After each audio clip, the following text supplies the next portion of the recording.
Welcome to Toffee TV. It is the transfer latest roundup here on Toffee TV. We'll be discussing any Everton transfer news, any and all Everton transfer news. Baz has been scouring the World Wide Web. The World Wide Web. Looking. I'm on the line. Are you on the phone? Mm-hmm. Looking for transfer stories. Also, Frank Lampard has had his press conference for tomorrow's game at Manchester United. He's confirmed Nathan Patterson will be out for 6 weeks with a medial ligament injury in his knee, which isn't great. So it'll be either Seamus Coleman or maybe Ben Godfrey. Maybe Ben Godfrey could play at right back, or maybe Mason Holgate could play right back. It'll be Seamus Coleman tomorrow at least. So let us know your thoughts in the comments and anything we talk about. And if you've seen a story, by the way, as well, if you've seen a transfer story that we're not talking about, please let us know so we can have a little chat about it. Be interesting to hear what anyone says. Or there's a player out there that you would like Everton to sign. Let us know about that as well. But obviously the one last night was Danny Ings. A loan bid was rejected, apparently. And then he went and scored last night. He did go and score. First good thing he's ever done for Everton. Trying to keep us up. Is there anything in that? Not that I'm aware. No. I think a couple of people I spoke to last night were quite surprised by it. But it depends who it is. If an agent's trying to get him moving, or he's trying to put a bit of pressure on Emery at Villa, saying, well, these want him and these want him, then maybe that's where it's come from. Frank Lampard obviously wouldn't be drawn on it before, would he? I guess, listen, there's Everton, he said himself there's a budget, but maybe we'll look at loans. Doesn't really sound that hopeful. There's always a budget, isn't there? Always a budget. There's always a budget. Obviously, me and John will be doing a business thing on Premier this afternoon, and I'll be asking John's opinion on budgets and what Everton should be doing, and should they gamble, if that is the right word, a little bit this window. One thing the manager did say, and I guess he's right to say it, is we're not going to bring people in who don't improve us, because Everton have kind of made that mistake before. Obviously a reference to Anwar El Ghazi and people like that. But he said we won't be looking at players who can't improve us, so we won't be making that mistake, those mistakes again. And that's the right approach. But I would temper that with, there is players who do. There's got to be players who will improve us. Do you know what I mean? Yeah, it's a weird. It is a weird one. I've just got, don't know.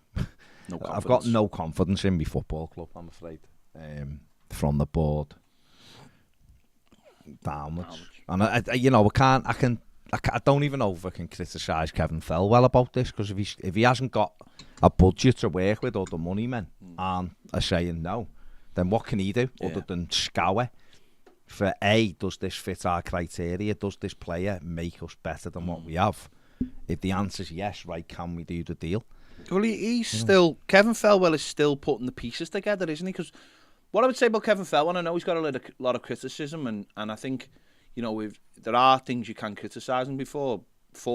But let's be honest, this is a fellow who came into Everton less than a year ago and has had to restructure that, basically the whole footballing side of the football club.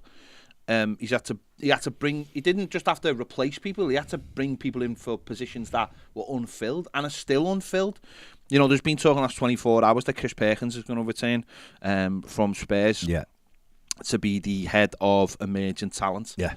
He was the head of the academy, talent, wasn't he? He come from Derby County, where he did very well. Yeah. He's very, very highly rated. He comes to Everton, didn't like what he saw and went. And that was obviously pre Kevin Felwell and pre all the changes. But I think he likes Everton, and obviously he went to Spurs. They took him, and I believe he's done He's done okay there, but I mean, these things take time. Yeah, of course they do. But he is very highly rated. And I spoke to Andy about him, and Andy rates him. But it's more, that's more again about filling a role that needs to be filled, and there's other roles, isn't it? Have we filled head of recruitment yet? It's not going to be. But we haven't filled it. We know who it's going to be. Do, but what I'm saying is we haven't filled it. No. We're nearly a year into Kevin Felwell's tenure, and he hasn't been able to fill that with a person yet. No. You know, we've had people actually come and go as well during that year as well. The head of coaching, Kevin Nicholson. Yeah. So ultimately, you know, there's a lot of work that still needs to be done. I don't think you can just heap all the blame on and say, oh, well, what's Kevin Felwell doing? Like you said yesterday, that is below the watermark. What Kevin Felwell wants. Yeah, absolutely.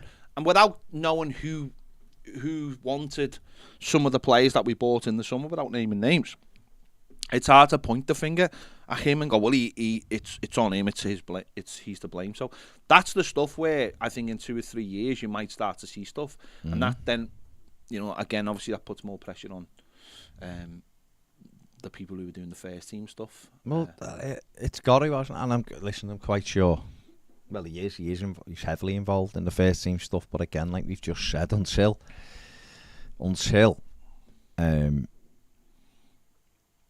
we get different people in charge, I think, or until the budget's a bit bigger, say, he is kind of swimming upstream on that. But I still, for me, and I am a mere mortal, I haven't got a clue what goes on, you know, finance-wise and all that. But me just looking at it as an Evertonian, it blows my mind that there's a fucking big hole in a wall, and we're going, see if we can put a little bit of like sheeting over that, like plastic sheeting, and see if it survives the winter.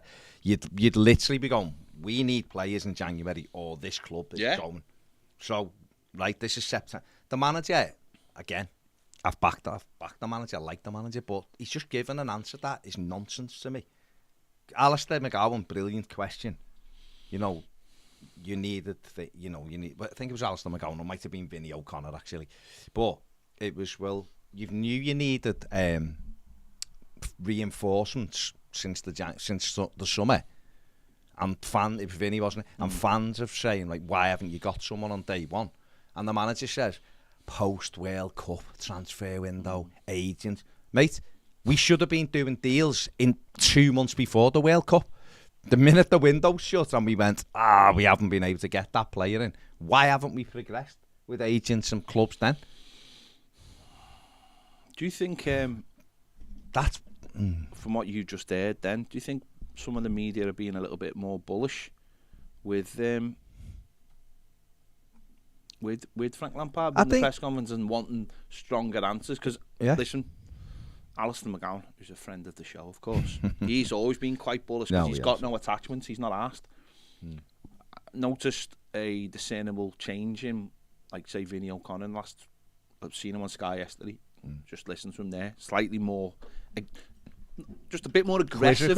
He's more aggressive in his tone of questioning, and that's not mean he's like angry. I mean, what I mean is there's far too much. We've heard far too much, and you do hear in press conferences. One of the big criticisms of press conferences is they're all very safe. No one asks hard questions. I just felt in that press conference that they were a little bit more aggressive with their questioning, and Frank Lampard, who in the past has enjoyed quite jovial press conferences at times and stuff, he looked a little bit stunted there. It was all the answers coming back were all very bland and very, well, you know, that's not for me to answer, or we'll see what we can do about it. You've just said it yourself, you know, answering a question about, well, why haven't you got players in? Oh, well, I had to deal with this, and the dog ate my homework, and, you know, so I'm hoping that continues, because I think that's got to be, that can only be the right way. That, to me, is a direct response to what's going on at the foot. The fans. I think the media are kind of going, well, no, people clearly aren't happy now, and therefore that's given us the opportunity to push it a bit further. Journalists, they're skilled at what they do. It's the way it is, you know. Some of them are low-hanging fruit, aren't they? As John Blaine, coin of John Blaine phrase there. They'll ask dead simple. You know, what's 1-1, Frank? Oh, great to see you, Frank. And then they go. And others will, like Alistair or, you know, Vinny's done it this morning. You hear other you know, people do it. We'll ask a little bit of a more difficult question, and Frank Lampard's skilled enough to be able to deal with them, but they should be asked because the fans want, you know. Again, I keep reiterating what I said when I spoke to Lampard. I said, when you're in them press conferences, you're talking to the supporters. To the fans, yeah. You're not talking to the reporters. And the reporters, and particularly ones like Vinny O'Connor, are asking questions that he knows the fans want answers to. So the manager's got to do the same thing. And that's what it comes down to. And, you know, it's difficult. If you put yourself in Frank Lampard's shoes, if you put yourself in Frank Lampard's shoes, he will know what he wants. He will look. He's not stupid, is he? He will look and go, we aren't good enough in that final third. Clearly not. Yeah. Not, he's worked. Don't forget, it isn't even like this is his first rodeo in football management. You know, he had to go with Derby and they were decent, but he had good players in that division. And then he had Chelsea with some world-class players. So he knows what a good footballer looks like, if you even removing the fact that he was a tremendous footballer himself and played at the top end of the league and Champions League and everything else, World Cups. He knows what good footballers look like. He will know what Everton have in that final third isn't up to scratch. You haven't got money. What can you do, really? It is a difficult job. But what I would say to that and temper that is, he has to get results. It's as simple as that. It's great getting the club. It's great understanding what the fans, maybe understand what the fans want. It's great talking a good game. You have to get you have to get results. 3 wins in 18 is as bad as I can remember. It really is. It's shocking. Yeah, it's absolutely diabolical. Well, anyone who looked at what Benitez was doing last season, and when people said, "Oh, you can't sack him," and then everyone said, "Well, it's 1 win in 14." Yeah, that was what everyone said. That was what it was. Yeah, you know, we got off to a great start, and that gave us a good. When we got to this stage of the year, not necessarily the season, the year, we had obviously 19 points on the board in the new year. And people said, people were like, well, he's all right. And we were sort of sitting in like 12th, weren't we? We weren't in the bottom 3 till a little bit later. But that's what people, that was the stick that people hit Benitez with. So Benitez had less time than Frank Lampard as well, really. Ultimately, and whether people like that or not, if you're going to use that stick to beat Benitez, you have to use that stick to beat Frank Lampard. There's no... If that's the metric you're using, that's it, isn't it? Ultimately. Yeah. At the end of the day, that's the thing, isn't it? That's the results will dictate, you know, whether we like Benitez or we didn't like Benitez. Said it at the time. You know, 1 win in 14 games, you were getting sacked, regardless. Frank Lampard will fall with the same thing unless he starts winning football matches. He'll be gone, because how can he defend it? It's not. The other problem is, okay, it's great keeping us up. Some people will argue I've seen something saying, well, he actually made it worse first. Same league games both played the same, didn't he? And Benitez had more points. Yeah. At the same thing. So, you know, Frank Lampard did well last season, kept up. I mean, people have been telling me he didn't do well. He actually put us in trouble. I don't know how it played out. We stayed up. So you can go, he done his job, he preserved. Well, Frank Lampard got more points out of less games than what Benitez got last season. So that's another. So he kept us up, you know, right? If you want to put it that way, but he kept the team up that it just got 59 points the season before, didn't he? Now I know there was. No, but I'm just saying, without 2 of it, 3 of its major I'm just saying, 4 of its major attack. If you look where it went, okay. But what we're saying is, we're a year on with no style and we're not getting results. So what he has to do very quickly is get results as quickly as he can, and that might be being more reserved, playing 5 at the back and digging in, or if he just wants to stick with 4, he's got to play 4-2-3-1 and have 2 hold him. He's got to somehow. It's 5 at the back tomorrow. I mean, if it's not, listen, if Everton concede more than 2 tomorrow, I think he's gone. Simple as that. Because the club can turn round to him, whether you like the people who run the club or not. You know, and people know my feelings on it.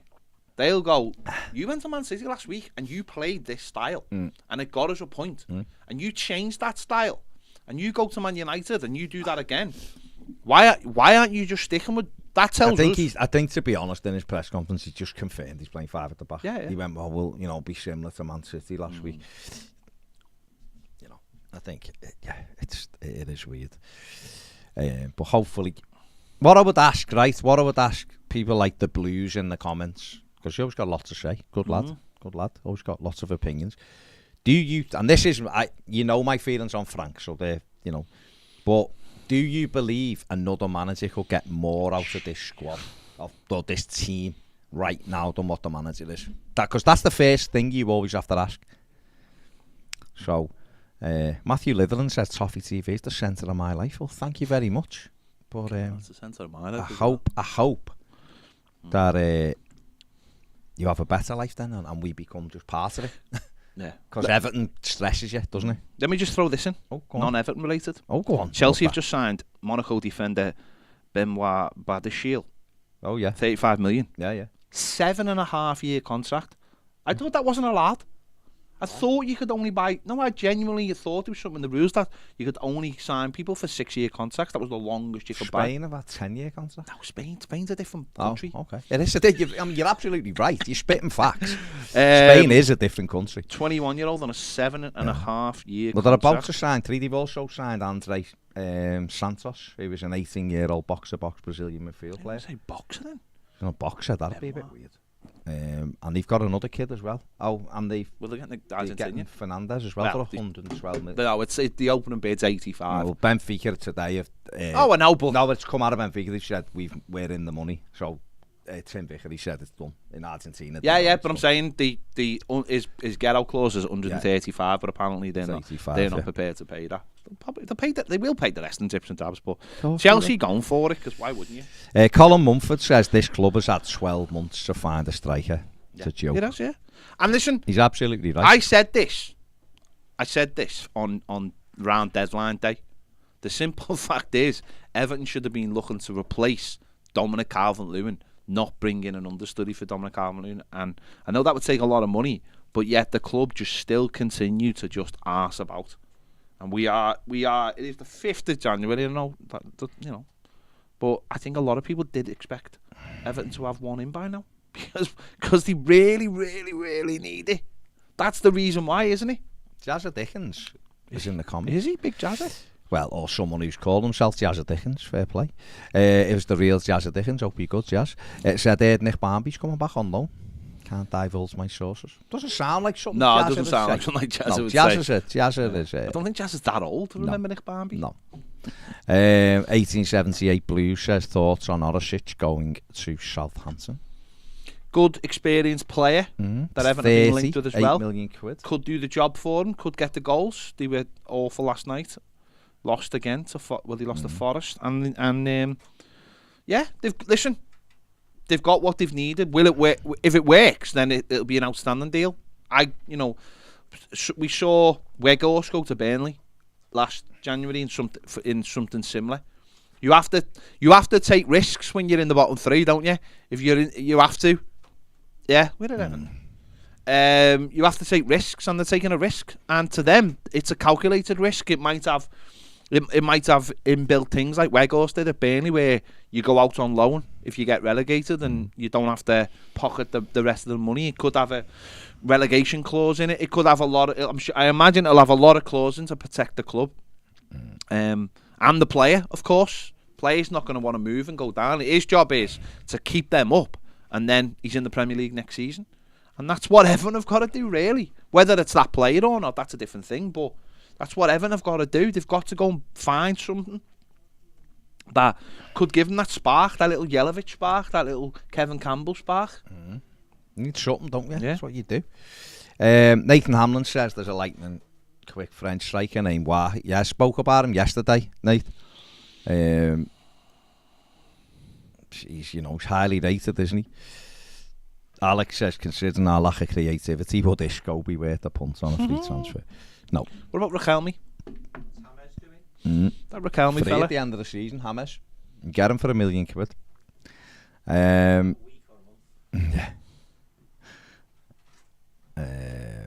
Shrikar says Lampard changes every week. Jakey says Big Sam will keep us up. Probably would. But see, this is the thing, isn't it? This is the... You have a look and go, you know, we like Frank, we want him to do well and all of that. But at some stage, unless we start getting results, we're gonna be in big trouble, aren't we? Yeah. You know, we got away with it. We got away with it last year. Will we get away with it again this year? Don't know. Geordie Troon for Life says, "Hi lads, after having Steve Bruce as a coach and now Eddie Howe, it proves to me some coaches are very limited in what they can do. Just look at what Howe has done with Almiron, Joe Linton and Long. I mean, Longstaff, Rafa Benitez wanted him. He was coming to Everton, wasn't he? Last January in Newcastle. Eddie Howe couldn't get... Yeah, I think it took a while to get Bruno in, didn't it? And then by that, Benitez had gone. He ended up staying. He's done really well. Joe Linton's the one with Eddie Howe. You know, Joe Linton didn't even look like a footballer, I'll be honest. Every time I'd see him at Goodison, certainly like that's remember the 2-2 when they, well, you won't forget it. But that night he was an embarrassment, wasn't he? He looked like he could be playing for Everton that night. He was that bad, and he got subbed and all that. And you see him now; he's tremendous for Newcastle. But what I would say is, when he played for Hoffenheim, he didn't play up front, and he was good in that position. Bruce, because he was big, threw him up front and put all the pressure on him, but he's been brilliant. Howard's done really, really good. I think what it comes down to is there's some managers who are really good coaches, and Eddie Howe seems to be a really good coach. Don't get me wrong, I never fancied him at Burnley. I didn't fancy him at Burnley either, but I didn't fancy him at Bournemouth. He seemed to play a very, very open style. But then when you think what he did by keeping a club like Bournemouth in the Premier League for as long as he did do a good job on the surface of it. It's just that a lot of times you watch him and go, what is he doing? Why is he so wide open? You know, you'd look at it and go, I don't really want that for my club. No. But he's gone into Newcastle almost at a time where they did need that. They needed to be bold. They needed to be brave to pick points up last season. He's got the players in the defensive areas with a little bit of experience, but also good play. He's got the kid in midfield. And he had the attacking talent, like you said there. He's got all the Joe Linton, he's got all the Almiron, he's changed the game slightly. And they're all flying and they've all bought into it. But ultimately, it just seems that he's a good coach. Well, he said, and that's something that a lot of people just don't talk about. I looked at him and didn't want him because he was... I have massive red flags over managers who concede 70 goals a season and don't do anything about it. But he said himself, he went away and realised he had to change with his philosophy and stuff he was doing at Bournemouth. He said, I was in it, too far in it for me to see what it was. Yeah. So like that's like Martinez. That's it. And this is the thing with Martinez, is that if he come out and went, I've changed, and there was evidence, you'd go, all right, he's got... But Martinez will never change because the arrogance is there. But Eddie Howe has, and Eddie Howe was doing fabulous, Evertonian and all that. Fabulous job at Newcastle, well back. The crowd are loving it. It shows you that when you remove the entire board. Yeah, that's not pussyfoot about it. No, but I was going to say a distraction which is there. First of all, it takes a big chunk of focus away and it goes back on the team. They've got new board in. They've got people in with that who know what they're doing, and the fans are bought in. And why would you keep the board out? Do you know what I mean? I've said this all along. If I bought something, it will be changed immediately. Yeah. Unless you're buying it and it's at the top, and you go, these people are tremendous. I don't need to do nothing here. Wasn't the case with Everton Football Club. Or even if he thought. Machiri, when he first bought it, well, there's no debt, so obviously they're all right at doing stuff. Let's have a couple of years, see how we go, and it's not worked. Why hasn't he done anything to alter it? They haven't even put 10 board members in place and gone, these are non-exec, these are consultants, and there's a big pool of knowledge to work from. We've just gone, I'll just keep it me and me mates, and then wonder why we lose money and all of that. So that's the thing. But Eddie Howe has done a fantastic job. Robbie says Lampard needs to stick with 5 at the back, despite it not being the type of football we want. It's what keeps us the most compact and has players that score the most goals in the best positions. Gareth says, still linked with Brayton Diaz. You think he'd cut it in the Premier League? Don't know is the answer. Who can say? He's big and strong. When I've seen him, I haven't been massively impressed. But then, I don't know is the answer. I don't know. Everyone's a gamble. John's saying no. Oh, yeah, slow, yeah, he is. But he's big, isn't he? He's big and strong. He is slow. But he isn't quick. Here's one for you. So Peterborough sacked their manager yesterday. Any ideas who they might have brought in to be the manager? I've seen it. Big Daz. Darren Ferguson. You know that he's been appointed Peterborough manager during the reign of every president since Bill Clinton. Yeah, I've just seen There's that. been that many times Does he named Peterborough manager. What? He's on a retainer. Is he like the Winter Soldier? Did he put him in like a freezer? Did he put him in a freezer between jobs? And then just like de-scramble his brain? Why does he ever leave? Just stay at Peterborough. Forever. He's on a great gig. What a gig that is, though. Because that a thing. Is that a thing? He's still in charge. Yeah, of course he is, yeah. So would he just... Darren McAntony, isn't it? Unbelievable. Link says Ellis Sims is wasted at Everton. Is he? I mean, he was wasted for about 20 minutes the other day. You a Sunderland fan? Or are you an Everton fan? Let us know. I'm not having a go, by the way. I just want to know. And if you are a Sunderland fan, tell us what you thought of him. But I had a couple yesterday saying that the gutted that he went back because he was doing well. Well, the gutted went back because he scored goals and he was helping them stay up the top. Yeah. Carla says, sure, I still maintain that we never replace Lukaku because Don was here at the time. Everton won't think they need to replace a player who was still there. And that is it, isn't it, Carla, in a nutshell? The best clubs are always looking. Like, look at Liverpool, right? And I know people will moan now. But they've already got 5 forwards and they're just going to pay 40 million for another one, right? Man City, just every year, and the next one comes in, a winger, a striker. You know, Arsenal are looking. Now Arsenal's still looking. Now looking at Mudryk and a couple of other options.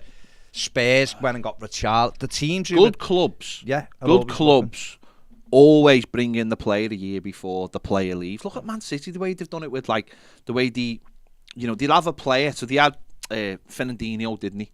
And they brought Rodri in. And Rodri for the first year wasn't brilliant, wasn't amazing. But so you have Fernandinho there to hold his hand, to go in and be the experience. And then the next minute, Rodri's amazing. And then there's no need for Fernandinho. So there's not this big shock when Fernandinho gets to the end and everyone's like, oh, what do we do now? And that's what it's like at Everton. Yeah. Everton go, oh, like, I imagine, I am 99% sure Everton are sitting down going, we probably should sell Jordan Pickford. He'll get his money and there might be 2 or 3 people interested. But what I don't think they're thinking about is, who do we replace him with? And that's the problem for me at Everton, is that, yes, Lukaku told Everton at least 6 months prior to leaving that he wanted to leave. So why didn't Everton have somebody lined up? Richarlison, you know, why didn't he already have someone lined up the day, for the day after? Well, they didn't, did they? And we ended up getting Maupay 5 games into the season, and he's not a replacement for him. And that was still here scratching our heads. Dominic Calvert-Lewin, who barely played for 18 months, was sitting here going, we really need someone who's similar to him, and we're still without that player. These people can't be allowed to run our football club anymore. They really can't. Yeah. No, you're right. Sorry, something's popped in my head. Some goalkeepers. I seen a thing yesterday saying Everton star linked with LAFC. Right? Yeah. And I seen the name, and I had no idea who the person was. So I had to Google it. Jankovic. I had no idea he was still at Everton. Fourth, yeah. Jankovic. Fourth choice keeper, yeah. I thought he only signed like a month. No, they give him it till January, didn't they? 3 months. Got to pay him. You got to pat him on the back. He's going to LAFC. LAFC, amazing. Yeah. Lynx is a Sunderland fan. Okay. Says, good luck in your battle to stay up. Hope things change for you. Really disappointed Frank brought Sims back. Don't think it's the right decision. There's talk that he could go back to Sunderland before the end of the month, mate. I think what he's done there is quite clearly Everton. He's had the conversation with the people who, were trying to sign players and whatever, and they've obviously said to him, there's nothing imminent. And he's looked and gone, we've got games coming up and we've got no options. And they must have said, well, we've got a recall on Ellis Sims. He's scoring in the championship, blah, de blah. And the manager's probably said, yeah, let's bring him back and let's have a go then. Because at the end of the day, if he's our player, we're going to try to use everything we've got. But, you know, he may well go back to Sunderland before the end of the window anyway. So, see what happens. Someone's mentioned Mark D10. Sorry, is it the same one? I don't know. Go on. Mark D10 has mentioned Angie Postecoglou, right? Mark, 100%, mate. 100%. If Everton were in the position to go and get in from Celtic, mate, I would be all over that. 100%. Plays nice football. He is a top. He's going to be a top manager, and he's going to come to the Premier League, and he's going to do well. Yeah, you'd have a chance of getting in. Honestly, I would. If Everton thought they had to make a managerial I change, just don't think he is the man for the situation right now. I really don't. But I would be all... If Everton were in a better position, I would be all over him, genuinely. Or maybe he is the man for the position, I don't know. I don't think he'd leave Celtic. I really don't. Don't you? Not right now, I don't think. I think maybe in the summer. Maybe he would, I don't know. But League, I know when Brendan went to Leicester, it caused loads of problems and stuff. And I just don't see him leaving it now. But I'd be all over him. I think he's a fantastic manager. Really, really do. Robbie I think his trajectory also is perfect for like where Everton want to be. Robbie says they definitely think Dyche or Moyes would get more out of this side, but neither would be a manager for the long term. I'd rather go for someone like Ange at Celtic. I'll just say his second name, Postecoglou. Postecoglou. Postecoglou. I think that's how you say. I mean, that's how we're saying it. Yeah. Ange P. I'm calling him. Hang on. Bear with. Go on. Bear with. Ange Postecoglou. Postecoglou. Do you have to say it like that? Postecoglou. Ange Postecoglou. Okay. Postecoglou. Let's go with that. Postecoglou. Pass the Dutchie on the left hand side. That's seen. Is that what McNeil says? Only pass to my left hand side. Yeah. Mark D says Ange has won the league 9 times, 36 match unbeaten run, won a Confederation Cup. He's rebuilt 5 different teams. Yeah. He'd sort Everton out if he came. He would come. I fully believe he would come for the simple reason that, like you said before, it's all about trajectories. Excuse me. The Premier League, whether people like in other countries agree or not, I don't know, but the Premier League will always pull. 100%. Baz 100% agree. And I think if Everton decided that Frank Lampard wasn't the right man for the job, and decided that he was, I think Everton would have a good chance of getting him. Celtic's a huge club and a really good club, brilliantly supported throughout the world, but the Scottish League isn't brilliant, sadly, for them, money-wise and everything else. So I think you've always got that opportunity to go and get it. And like Gerrard left, didn't he, easily? When he was on a good thing. Brendan Rodgers left Celtic when he was on a good thing. And by the way, just to clarify, you just mentioned Gerrard there. This fella's got loads of experience. No, I know. I wasn't sorry. I know. I'm just clarifying. They left. I know what the comments. I know what the chat is like. No, but Gerrard left because. Yeah, but what I meant with Gerrard was he left mid-season, didn't he? And all that. John Jones says Arsenal fan TV hated Kroenke, Xhaka, Arteta. Now nobody there says that. Are you alluding to the fact that if Everton were better, we'd like the... Number one, nobody here dislikes Frank Lampard in the way. Like, no one's spitting hardy saying we hate him. No one said that for a start. No. The Kroenkes were just tight. And now they've opened the purse strings because everything is working the way they've planned, whether you like that or you don't like it. Xhaka, I mean, I think that shows how well Arteta's done, because I thought Xhaka was a heartless bag of... But and Arteta's done a great job. I think you can't compare the Glazers to what we've got, though.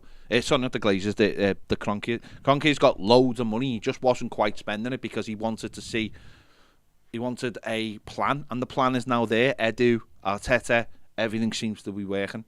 Everyone's in the... It starts at the top. What I would say, John, right, if Everton were doing well, there would, of course, be less discontent around the board.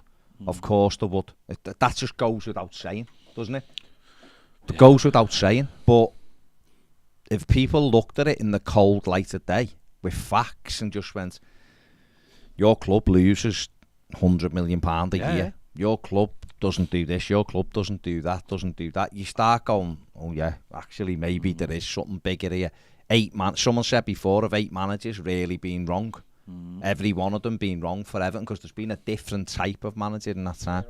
No, Shearer said it, but someone else has said it. We've said it, John. Yeah. We've said the same thing. Could all of those managers really have just been not very good managers or have been wrong about what they're doing? Also with Kroenke is, Arsenal fans didn't like Kroenke because he clearly had the money, but he wasn't prepared to spend it on just what they wanted. He wanted a plan of action, and that plan seemed. And this is a fella, obviously, he's a hard-nosed businessman. He's done really well in NFL as well. I think he won the Super Bowl last year or the year before.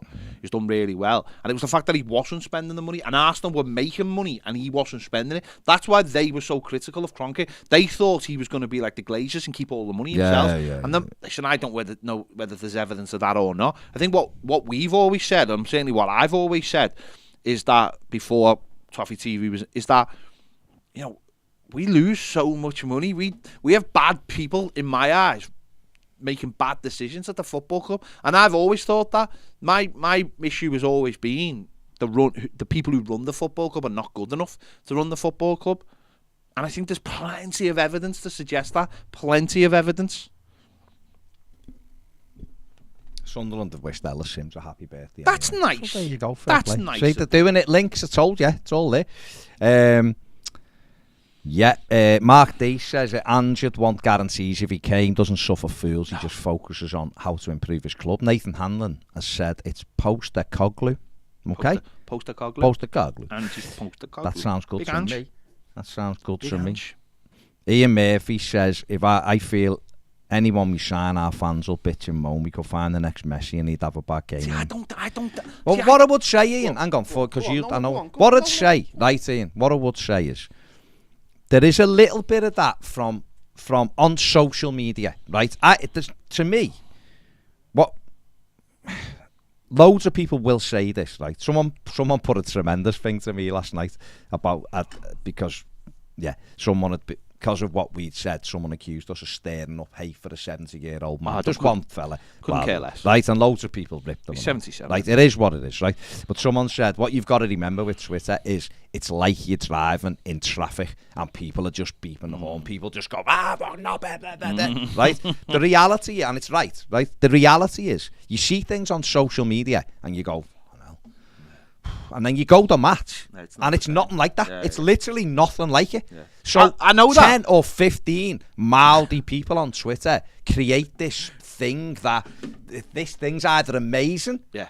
This band of merry men is either unbelievable, or they create something that is, this thing is terrible. And I've got 100% proof of that, because nobody's ever called me a ginger knobhead at the match. You were asking for it. No one's ever called me at the match. That's fact. No one's ever called me that. At the end of the day,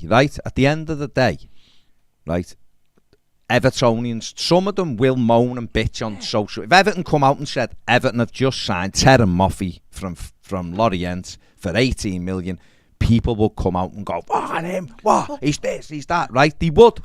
A lot of the same people would do the same if it said Everton have lost out to Southampton for Terry Mathew. Well, what a club are we?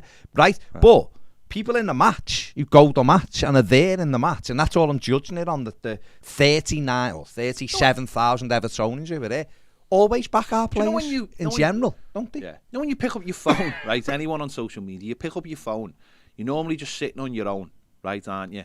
And a thought comes into your head and you go, and this is why social media is so dangerous and also so addictable. You get to put that, a thought is something that can't be quantified. It comes and goes out of your head, but you get a chance to have that thought validated in that second you think it. So you stick it on social media, and 5 minutes later you go, "Oh, do you know what? What a stupid thing to say. Why have I said that?" And I think that the older you get, you stop. I don't do every thought you have in your head. When you're young or younger, you tend to just put every thought you have on social media, and then you go, or then you read it back to yourself. I think a good thing to do, and I know Twitter have done this, and this is fair play, whoever's invented this, is they've done this thing where it's like, it's now giving you 30 seconds between writing something and pressing tweet. I think only if you've got the tick, I think that is. Yeah. Between that and or that other thing when you swear and it goes, do you really want to say this? Because sometimes you write things down and you think it's great, and then you go, oh. It's like that thing of like you see a goal go in and then you go, oh, what a goal, and it's given offside, and you have to delete it. Yeah. And we all do. We're all guilty. We're all guilty of doing it. Someone or something that's come across in our mind as genius or brilliant or funny or witty or whatever. So someone else just goes, that's not funny, or we've all written tweets where we think it's going to be amazing. Go viral. No, look, it's a thingy one, isn't it? And some people won't like what you say. Some people won't like this, won't like that. Social media invites that division as well. It invites arguments, doesn't it? Because a lot of the time it's an egg, or it's a fella from a football team in the 60s or the 70s, or whatever. It's anyone but your name. It's dead easy to go on there, be an agitator called Billy 749434166, isn't it? And go, no, blah, blah. Dead easy to do that, right? You know, I go on and I just try to be the same way as I am if you met me in real life. I try to just be me, you know, you treat me, I try to be a nice person. There's a lot of people on there that are like that as well, fantastic people. And there's people on there who are dickheads. That's the way it is. Because you can tell they are, because if you don't agree with what they're saying, they just call you and this, you this, you this. I'm not talking about me, I just see it on me and I'm just like, well, that's a little bit, that's just the way it is. Social media has ruined footy in some respects because everyone's an expert. Everyone hates each other. Everyone hates every other club now. Everyone hates their own club. You know, I come in here, we said it the other day, we come in here and I heard someone say, Grim being a red. Because they'd lost to Brent. You're like, it's Grim being a red. You've been challenging at the top of the league for years. You've won the league, you've won the Championship. But then that's just their... No, I know, but I'm just saying, that's right? their perspective, but isn't it? You see it from other they people. live in their bubble. No, I know. I'm saying everyone lives in their bubble. We all have our own Twitter bubbles as well. That's the other side of things. So, listen, it is what it is. But John, sorry, can I just mention this? You just said it's not good to mention someone's age. Why? Why is it not? A 77-year-old man, whether you think it or not, should just be chilling out and relaxing, as far as I'm concerned. I just whether an 80-year-old man. Listen, yes, you are absolutely right. The president of the USA is an old man, older man. I guarantee. Well, he's an old man. He's 80 years of age. We know what young and old are. He's 80 years of age, but he has about 1 million people around him telling him what goes on. He just has that final decision. Bill doesn't have 1 million people around him, by the way. This is John's big point. He has a board which has got like 4 people on it. So, including him, yeah. So the president of the USA has lots and lots and lots of people around him telling him what's going on. He has to make the final decision. That's his literal job. It's the same with the prime minister here. They have millions of people around them telling them what's going on, what to think, what to do, what would be the best outcome. Don't do that because they'll get pissed off or they'll do that. But he has the final say. So that's fine. I don't mind that. Don't mind sometimes when you have that, because that's an older man has all the experience of life and has seen lots of things multiple times play out. Nothing is new to someone who's an 80-year-old or a 77-year-old. But if they've got a small group around them, and there's not loads of diverse, interesting opinions, experts, by the way, experts in their field, then it's slightly different. My thing is, and I've said it before, is that there's been not enough external appointments for me at the top end of Everton. There hasn't. It's all promoted from within. The CEO was promoted from within, as other people. The finance director promoted from within. I believe you need to go elsewhere, personally. Otherwise, you just all follow the same thread. Exactly, yeah. You all follow the same thread. Bill Kenwright was the chairman, and Everton had appointed 6 other people from outside the club, and they were all in it together. Then who's to say? Could be a great chairman. Who knows, right? But that's just the way it is, isn't it? And where people are just talking about change in general for the football club. 77-year-old's also a boss in B&Q. Listen, very, very helpful. Older people are tremendous because they've got life experience. Exactly, yeah. And the knowledge and all that is brilliant at some stuff. I'd never... Age to me, unless you're an old 80, 90 person, year-old person, is neither here nor there. Do you know what I mean? If your experience and what you're capable of delivering is the most important thing. Listen, I've got relatives who are older people, but still tremendous. You know, mid-80s and bouncing here, there and everywhere. Nothing wrong with that. I've seen 55-year-olds who look like they're 96 and I won't do anything. I'm old and all. You know what I mean? Look at Tom Cruise, 61. Looks like about a 35-year-old fella. Jumping off buildings. Exactly. So, you know, age is nothing, really. But what I think the point what Ped was trying to make yesterday, just with that comment, was what he was saying was, for all the hassle he's getting, if everything's going swimmingly, wouldn't even ever be mentioned, would it? So, for all the hassle he's getting and will get, and knowing that our owner's just hiding somewhere on a yacht, so the chairman will take most of it anyway.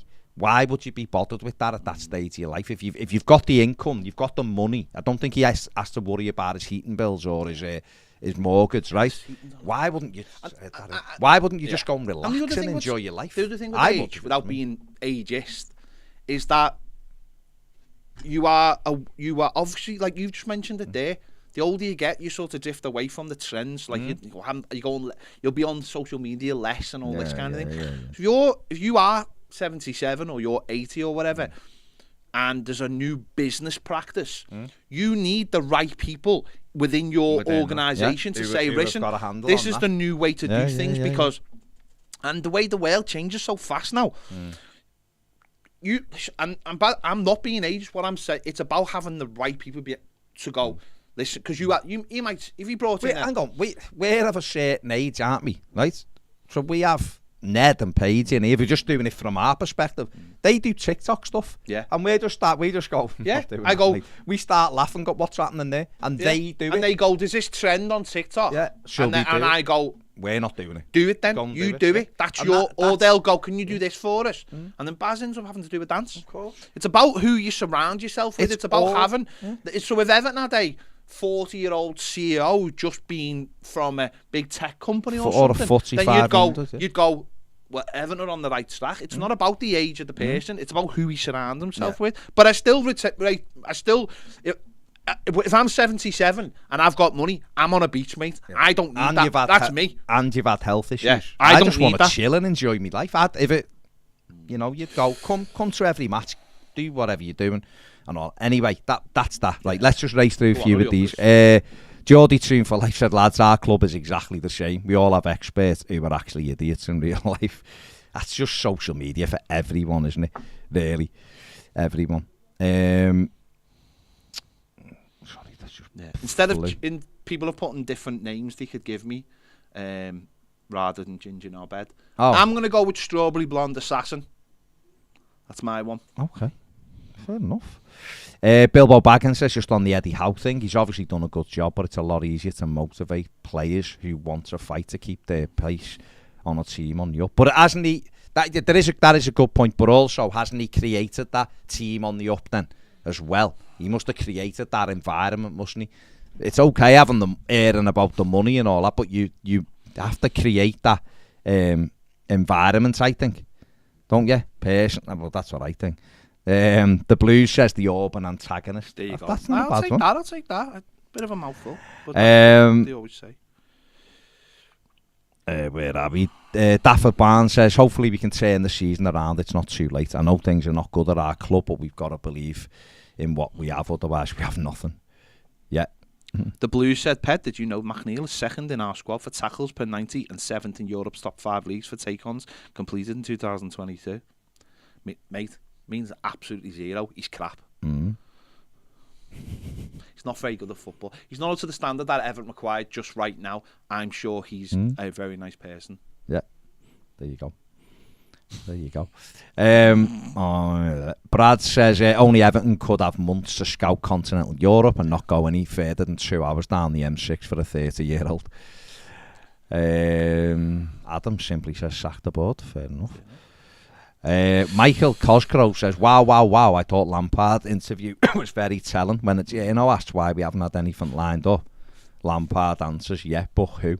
Oh my God, honestly, just liquidate the club. He should have just said, and what? I think he should have just said, well, I've just said to you it's a private conversation. You know what I mean? Which journalist was that asked the question? It wasn't, if it was Vinny, wasn't Was it? it? I'm sure it was Vinny. I think it was Vinny. Let's Right. wrap this We've up. done. We've got hang shows to on. The thing, sorry. So Jack Butland's having a medical at Believe Manchester so, yeah. United, Never because Dubravka's gone back to Newcastle, which is a bit of a mad one, really. We've done the Darren Ferguson stuff, haven't we? Yeah. Steve Cooper wants to bring in 3 new players, despite signing 22 players. But he's let this one of them season. go back, the one who's on loan from a French team, and he's letting Emmanuel Dennis go as well, isn't he? Emmanuel Dennis, who everyone said we should have got, has been allowed to leave. Geordie Toonfly says, Ped had me on the floor laughing yesterday when he said, imagine me stuck on a rowboat with Dwight McNeil. Stop it. Newcastle are after Matheus Franca, the attacking midfielder. Jackson's from Villarreal's been linked with us, and I think he's been linked with Southampton on a 6-month loan. A loan, isn't it? Yeah. And Miloslav Orsic is having his medical now at Southampton. Aston Villa are ready to, and the biggest surprise of the day, Aston Villa are ready to listen to offers for Philip Coutinho. Wow. What a surprise. Brendan Rodgers, Leicester are working hard on bringing players in, but it's a difficult window, and the financial resources are it's stretched, makes it difficult, but he's also admitted that outgoings are a possibility. Tielemans been linked to Arsenal and Liverpool. So. Excellent stuff. Right, we'll be back at 5 o'clock live on Toffee TV Premier. So if you're not on us on Toffee TV Premier, why aren't you with us? The link is in the description. It'll be on the screen in a moment. £3 a month. About to do the match preview for the Manchester United team. We are also about to have one of the journalists from the press conference in the studio, and that will be going out on Toffee TV Premier. Also, thank you for watching. See you later.